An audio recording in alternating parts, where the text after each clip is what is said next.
तर तिथं दिंडोरीची जागा राष्ट्रवादीकडेच राहील असं आता स्पष्ट करण्यात आलंय।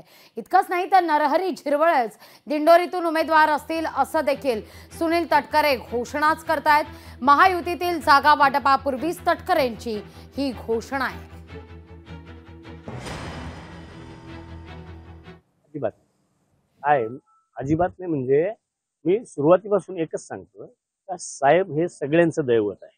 विरोधकांचं सुद्धा राज्यात देशात साहेब हे साहेब आहे, पण तरी राजकारणात जे काही घडामोडी होतात त्याला समोर जायचं तर त्याच्यातही पर्याय निघाल्यानंतर पसंती क्रम असतोच आणि त्या पसंतीप्रमाणे मी पहिल्या दिवसापासून अजितदादांच्या बरोबर आहे। एकच वेळा नाही 3 वेळा पहाटेची शपथविधी झाली ती तुम्हाला माहिती आहे, तेव्हाही मी दादा बरोबर होतो। तेव्हापासून आजपर्यंत दादा बरोबर, भविष्यातही दादा।